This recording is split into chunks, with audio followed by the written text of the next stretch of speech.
Welcome also to our guests online as well on Zoom, and to our colleagues here who made time to attend our seminar on migrant labor, human trafficking, and the media.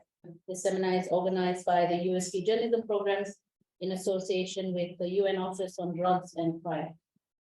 The purpose of our seminar is to engage and increase awareness about the issues dealing with labor migration and human trafficking from the Pacific and Southeast Asia perspectives, as well as lessons learned from the experiences and shared knowledge of our esteemed lineup of speakers today. I'll now call on Dr. Shalendra Singh, the USP Journalism Program Coordinator, to say a few words before we. It's really wonderful to see you all here today, despite the gloomy, sober weather. But I think that is what has affected our turnout, unfortunately. I hope everyone can hear me. In the room, of course, online as well. Okay, excellent. So I'm looking forward, and I think like all of us in this room here, to some really interesting discussions today. Now, in case you might be wondering, why is journalism organizing a seminar on migrant labor and human trafficking? In case there's the question in your mind, the reason being this is a major public interest issue. And the public interest is the core business of journalism. So we recognize this as a major emerging, if not already existent, public interest issue. We get the sense, we've did a bit of a literature review, and we have seen some of the seminars online, and the indication we get is that this could be a really serious problem that might be going unnoticed in our part of the world. It might be flying under the radar. What we are seeing, the recent trend is an increase in labor migration, an increase in migrant labor. And usually this creates opportunities for human trafficking and other associated problems. So we are seeing signs of a developing situation that could turn really serious unless we are alert and create awareness. So this is the reason why we took the trouble to organize a seminar today. And this is a seminar especially for the news media community in Fiji and the region. Our aim is to dig deeper in order to get a better assessment of what are the trends, right? What are the trends? What is actually happening? That's one of the aims. Now, it is a journalistic responsibility to create awareness and sound the alarm. So initially I was asking, why are we organizing this seminar? Another reason is because it is a journalistic responsibility to sound the alarm and create awareness. Usually journalists, the news media, is the first to create awareness about issues about some issues. But before we can do that, we need to create the opportunity and also information sessions for the media and for journalists. So as an academic program, that is one of our responsibilities. I will now introduce our keynote speaker, Dr. Rebbeca Miller. Since obtaining her PhD in development studies from the University of Auckland in New Zealand, Dr. Miller has worked for different international research institutes as a research fellow, and most recently as foreign expert at the Institute for Population and Social Research in Bangkok. Her work has focused primarily on human trafficking, migrant smuggling, gender and human rights, social protection, and crime prevention. She is currently the regional coordinator for human trafficking and migrant smuggling at the United Nations Office for Drugs and Crime, Regional Office for Southeast Asia and the Pacific, based in Bangkok, Thailand. I'll now hand over to Dr. Miller. And it really is a fantastic pleasure to be joining you online for this very important seminar. I wish I could be with all of you in Fiji, even if it is raining and the weather is rubbish. But unfortunately, I am in bright, hot and sunny Bangkok. But I'm really pleased and honored to be taking part of this conversation.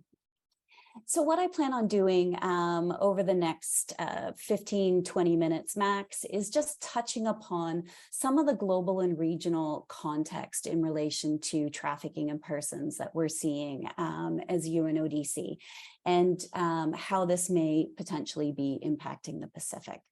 So just to provide a bit of background about UNODC, because some people may not be familiar with our work. So our mandate is actually focused on supporting our member states, which includes the Pacific, to address and respond to transnational organized crime. And this, of course, includes a variety of criminal activities that are carried out for profit. So there is a range of threats that are posed by transnational organized crime groups that affect the Southeast Asia and Pacific region.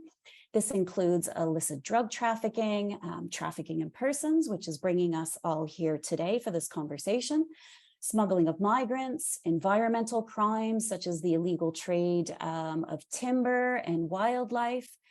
And all of this is facilitated through money laundering and corruption, as well as challenges that are related to border control. So to address these challenges, the UN General Assembly adopted the UN Convention Against Transnational Organized Crime, or the UNTOC, as we often refer to it, and it came into force in September 2003. And what's really important about the UNTOC is it is an internationally global, legally binding instrument where governments commit to take actions against organized crime through cooperation. And we're very fortunate that we've had a very strong uptake around the world in relation to the UNTOC, and we have 191 countries who have become state parties to it. And this really indicates the global commitment to addressing transnational organized crime. Now, this is important because we have 3 protocols that actually sit under the umbrella of the UNTOC. And the first one, which is very much relevant to our conversation today, is the protocol to prevent, suppress, and punish trafficking in persons, especially in women and children. There's another protocol that is on against the smuggling of migrants by land, sea, and air. And that is also important for our conversations because these are actually 2 distinct crimes, trafficking in persons and the smuggling of migrants. But often, and a lot of times I see this in the media and various reports and publications, is that these 2 terms, trafficking and smuggling, are used interchangeably, but they do have very distinct definitions. And speaking of definitions, I just want to touch upon both the definition of smuggling of migrants and trafficking in persons very quickly, just to make sure that we all are on the same page in relation to our understanding. So what's very beneficial about the protocols is they do provide us with the first internationally accepted definition of smuggling of migrants and trafficking in persons. So the definition of smuggling of migrants is essentially the procurement of a legal entry or legal residence of a person into a country which the person is not a national or permanent resident for financial or other material gain directly or indirectly. So if we put this a bit more simply, it is the facilitation for profit of another person's illegal crossing of an international land, sea, or air border in violation of laws and regulations. And the smuggler's purpose is perpetrating this crime to obtain some form of financial or material benefit. And generally, this is in the form of a smuggling fee. So smuggling of migrants is different from the crime of trafficking in persons, despite the fact that there are sometimes overlaps between the 2 crimes. And with trafficking in persons, you need 3 elements. You need an act or an action, a means, and a purpose. So an action is the recruitment, transportation, transfer, harboring, or receipt of persons. through some form of threats or use of force, coercion, deception, abduction, fraud, abuse of a position of vulnerability, abuse of position of power, or giving or receiving payments or benefits. And the purpose of trafficking in persons is always exploitation. So this can be the exploitation of the prostitution of others, other forms of sexual exploitation, forced labor or services, slavery or practices similar to slavery, servitude, or the removal of organs.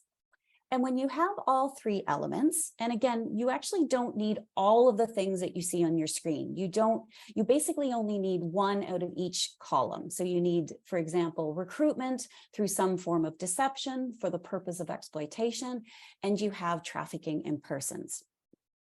Now, a difference is in relation to children. You actually don't need the means element in relation to individuals who are under the age of 18. You only need an action and the purpose. So for example, some form of recruitment or transportation for the purpose of exploitation, for forced labor, for example, and that is trafficking in persons. And a lot of this comes down to the fact that children actually can't consent. But consent also becomes an important discussion often in trafficking cases, because even with adults, a lot of times law enforcement or counterparts that we work with will say to me, well, the person consented. And indeed, someone may have consented to come to another country to work in some form of employment, and they may have agreed to this at the beginning. But if any of the means are actually used, then consent becomes irrelevant.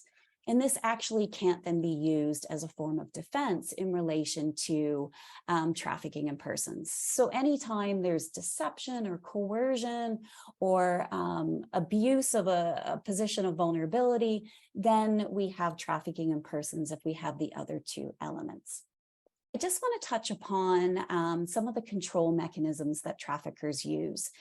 And then again, this is quite important because I've worked in this field for over 20 years. And, you know, again, the media plays a very important role in terms of raising awareness around trafficking in persons and bringing this to the attention of not just the public, but also to government authorities that we as UNODC work with.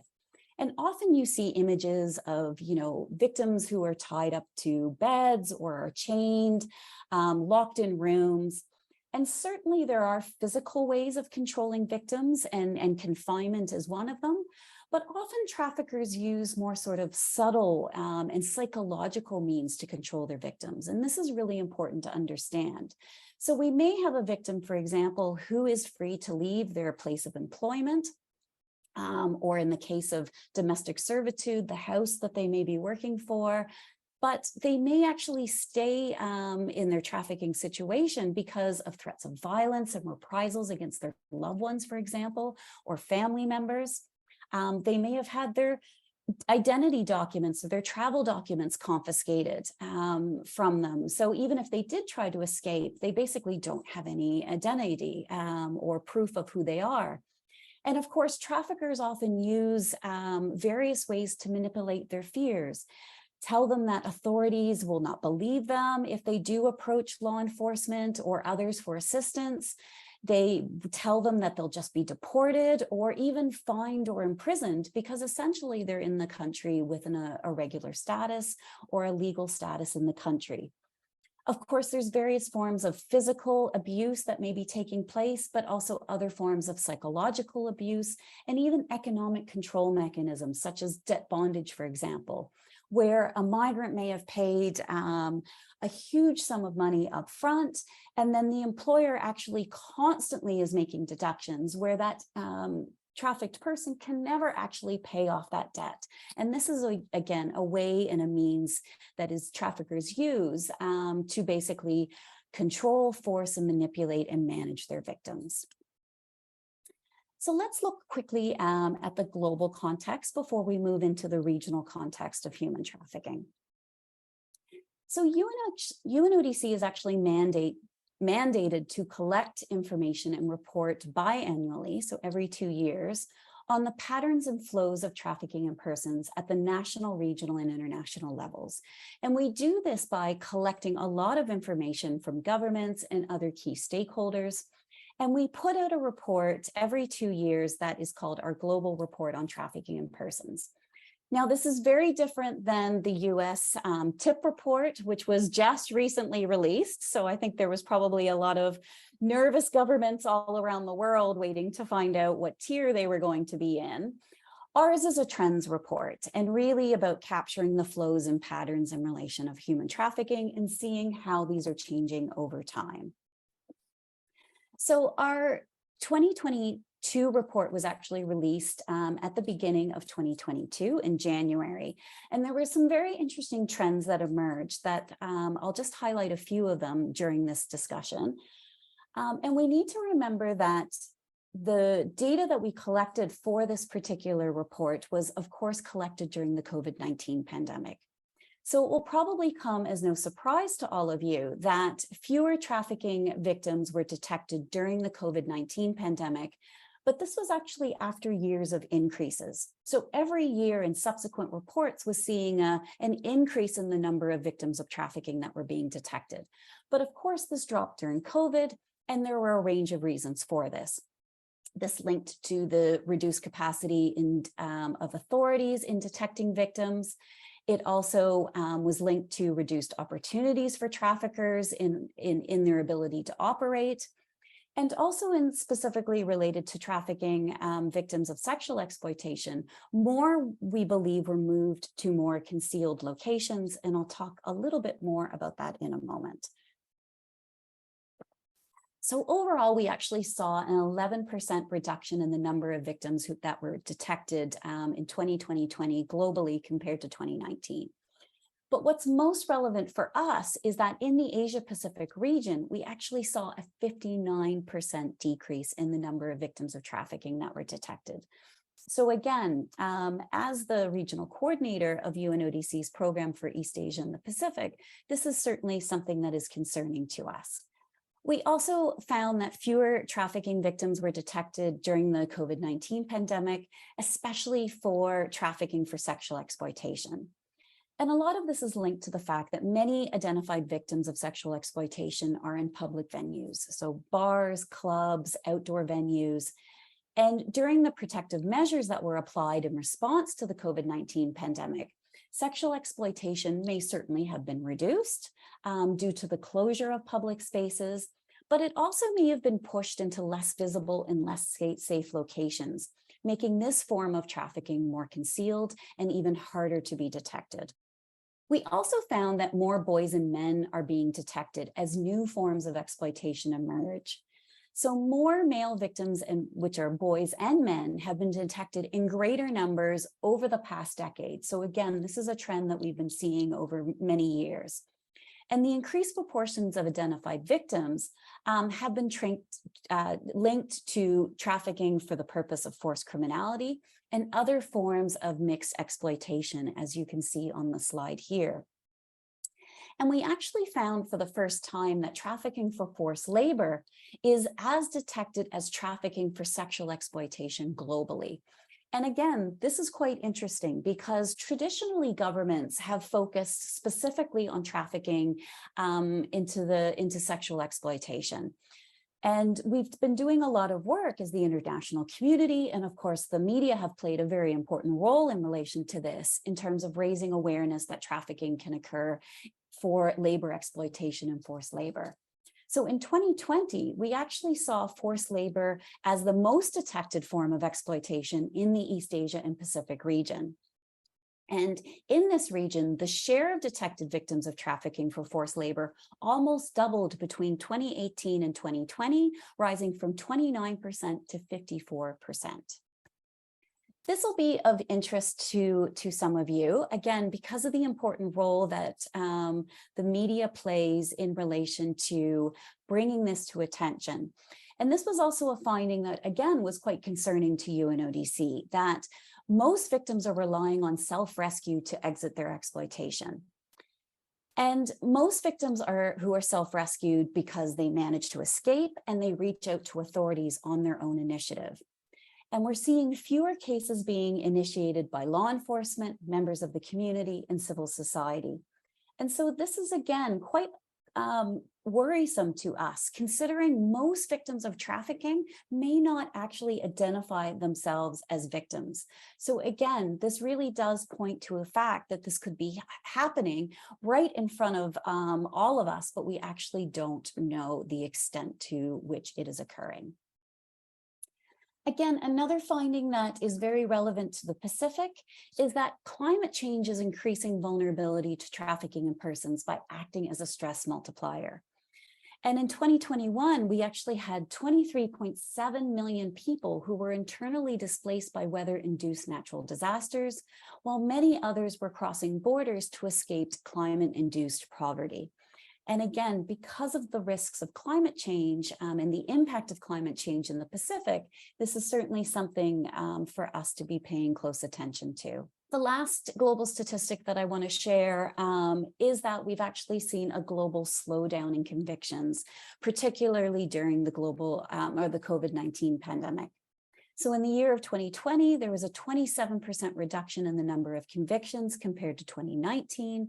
But this number has actually been decreasing since 2017. So again, we can't completely link this to the pandemic itself. And if we look specifically at the Asia-Pacific region, we see the number of people who were convicted for human trafficking decreased by 23%. People who were prosecuted for trafficking decreased by 27%. And individuals who were investigated for trafficking in persons decreased by 58%. So now looking a little bit at the regional context.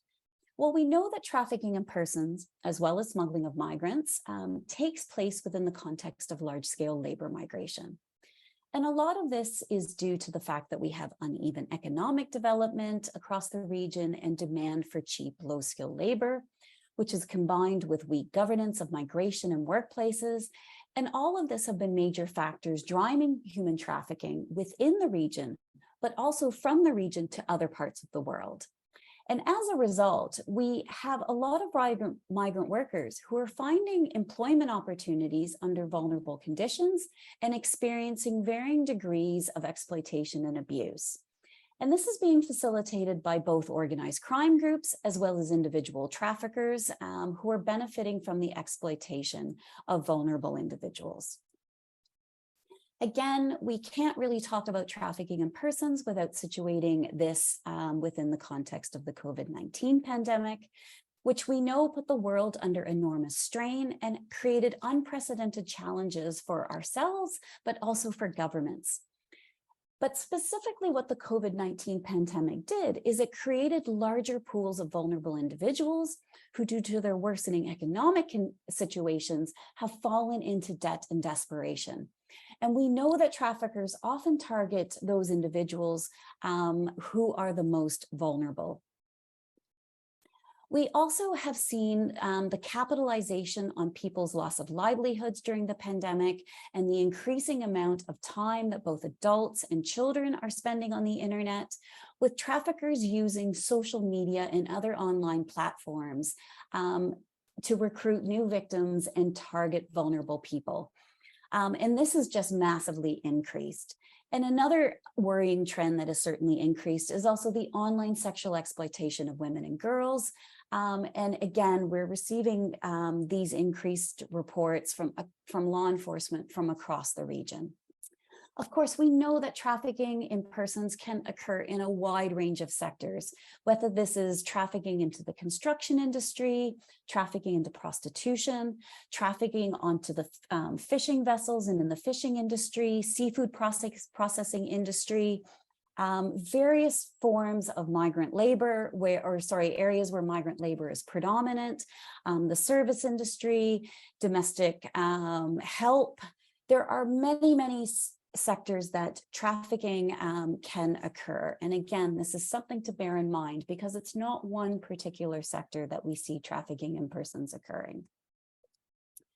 One trend I want to highlight that you may not be aware of in the Pacific, but is certainly having an enormous impact on the Southeast Asia region, as well as actually globally, is human trafficking into sophisticated cyber scam operations. So what we're seeing is that in numerous sites across Cambodia, Myanmar, and Laos, there is an estimated of tens of thousands of people, predominantly from Southeast Asia, but also from Bangladesh, India, Pakistan, and other countries as far away as Africa and even the US, who are reportedly being trafficked into these centers and being held against their will and forced to operate sophisticated cyber scam and financial fraud operations. And exploited workers say that they're imprisoned in these complexes by organized crime groups and are tortured physically and emotionally when they may try to escape or they don't actually meet their quotas.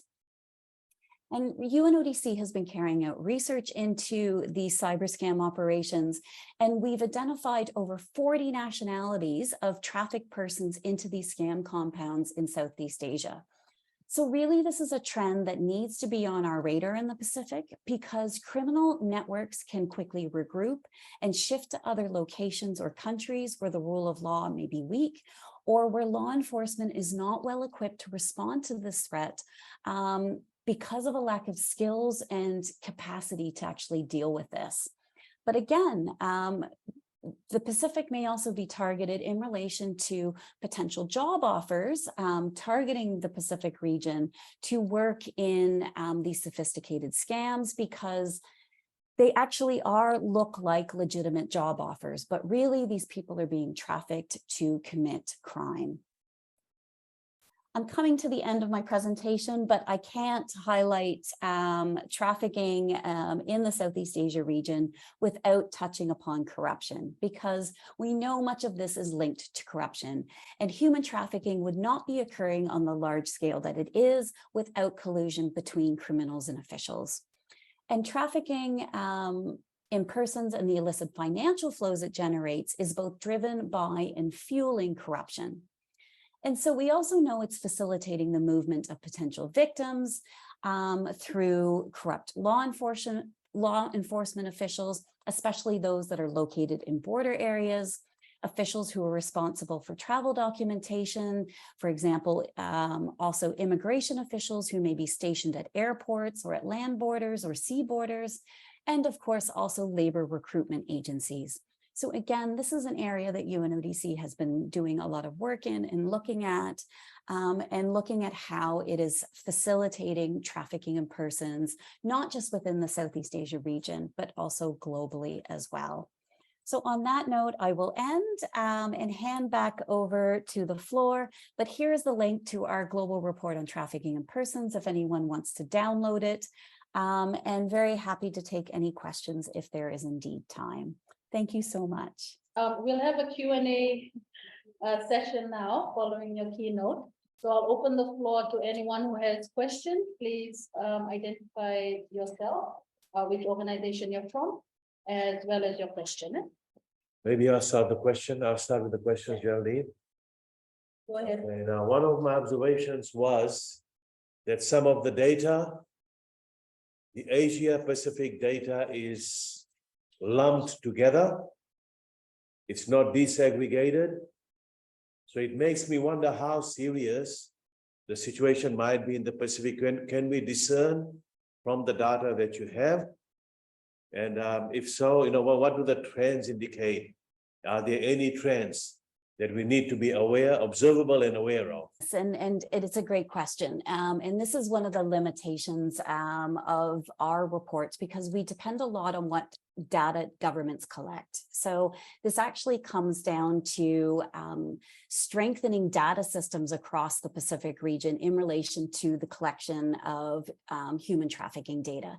And as you know, this is some of the work that UNODC has been doing across the Pacific to help governments actually put some systems in place to capture regular data in relation to human trafficking. Because if we don't have solid data, we don't have a real grasp of what the problem is.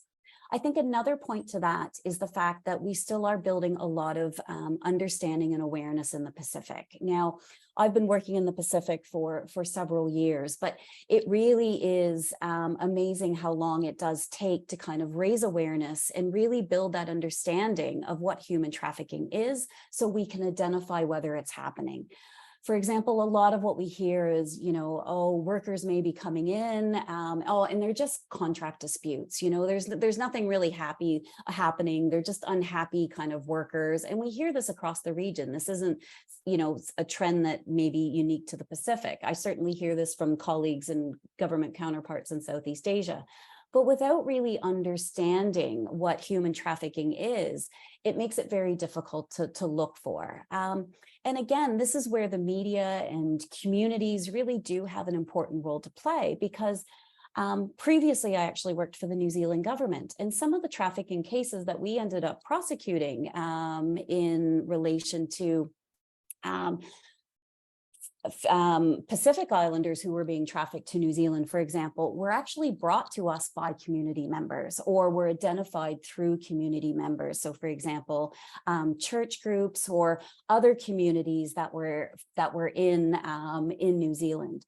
So there's lots of ways that trafficking can come to our attention, but a lot of this comes down to awareness, to our understanding, and also having those data collection systems.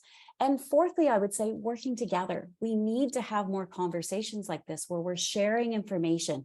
What is the media seeing? What is the government seeing? What are CSOs and NGOs seeing? What are we seeing as the UN, and how can we bring this all together? So this is why we really have been stepping up a lot of our efforts in the Pacific to really start trying to build that understanding of what is occurring and how trends may be impacting, for example, within the Pacific, including New Zealand and Australia, because we know there is a lot of migration that is taking place within the Pacific, but also with the influence of Asia in the Pacific as well. How is that having an impact? And this is something that we all collectively need to better understand together. My question really is in personal capacity and not associated or affiliated with any organization that I represent. There is a lot of, and there's increasing examples of climate anxiety in small island developing states, particularly those that are at an expedited risk of inundation from rising sea levels. I'm just curious whether there have been cases documented of exploitation and trafficking of persons under the guise of resettlement through or using climate change as an example, climate change as an excuse. Just curious. In terms of people being trafficked or people being resettled through asylum and refugee sort of channels linked to climate change? Trafficked, I guess, because through documented channels, there's obviously a proper formal process, which is fine. But I'm just wondering if there's been any trafficking under the guise of climate change resettlement. Yes, absolutely. And this is actually an area that our headquarters in Vienna is really looking into and trying to understand. So I'll put in the chat a link to a report that we did on trafficking linked to climate change and the vulnerabilities that climate change creates. And I think that's the key point, is that when we have vulnerable individuals, that's when we often have, increased risks to human trafficking. And of course, as climate change is exacerbating the risks all around the world, particularly in the Pacific, this is something that really is coming to our attention and where we need to understand. So yes, there has been examples in other parts of the world where trafficking has been linked to climate change as that stress multiplier, enhancing those vulnerabilities that individuals have. Often it's not just one, linked to climate change. Often victims of trafficking have a number of vulnerabilities that factor into the risks in relation to trafficking and their trafficking situation, whether that's, poverty, economic vulnerabilities, even, vulnerabilities in their own, personal lives as well. So a lot of these are sort of multiplying factors, but climate change is an important one, and one that we really do need to be paying closer attention to. And again, a really important role for the media to play in relation to looking at stories, seeing how climate change is impacting individuals, and then seeing how this might have, creation of vulnerabilities and risk factors to human trafficking. But I'll put the link in the chat now for further information. That's brilliant. Thanks, Rebecca. And I'm just going to finish, if I may, with a comment. Absolutely agree with you on the role of the media in these and bringing these sort of experiences and stories to light. As a person who writes papers for a living, I've lost count of how many times the links or the nexus to the information I was after was brought to my attention via common media. Yeah. And I think the media continues to play an important role in this. So well done if you are in the media field. Thank you. You're absolutely right. And just to highlight another example of that, the trafficking that's occurring for forced criminality into the scam compounds, that really was brought to our attention by the media. It was very brave journalists who were taking enormous risks because, I mean, we're talking about, as I said, tens of thousands, but estimates go up even to hundreds of thousands of people being trafficked into these centers. And this was brought to all of our attention by the media. And they have played such an instrumental role in sort of that accountability to making sure, number one, that this issue does not drop off the radar of international organizations, but also governments, and it has enabled us to really sort of pick that up, support media in relation to what they're doing, and then work with governments to find solutions to this. So no, this is an incredibly important conversation, and thank you for joining today. Thank you, Dr. Miller. Just my name is Joape Curiao, and I've joined this session more out of personal interest and also as a lifetime member of the Reproductive and Family Health of Fiji. And I wonder if there's an opportunity here for financial institutions to play a more important role in helping to track or to trigger many of these exploitation activities that are happening, and if this is something that's also in the pipeline as part of the work that you're doing. Absolutely. That's a great question. And absolutely, financial institutions have a critical role to play because we know trafficking in persons is generating billions of dollars in profit for criminals, whether these are organized crime groups or individuals as well. So following the money and working with our financial institutions is so incredibly important. And one of the things we as UNODC really encourage is that, for example, when investigations are taking place into trafficking, human trafficking, trafficking in persons, that parallel financial investigations are also launched, because one of the ways that we actually can truly dismantle these groups is by following the money, seizing assets, shutting down their bank accounts, seizing money that they've profited from. And also it's a good opportunity when we seize these assets and money from the criminals, giving it back to the victims who, in terms of reparations and restitution in relation to their trafficking, because specifically for, labor, they're doing this to make money. And when they're not being paid, and some, individuals have been trafficked for months or even years, and basically have been exploited that entire time, and they have nothing to show for them. So yes, the role of financial institutions, banks, our regulatory bodies like OzTrack, for example, have incredible important roles to play in all of this.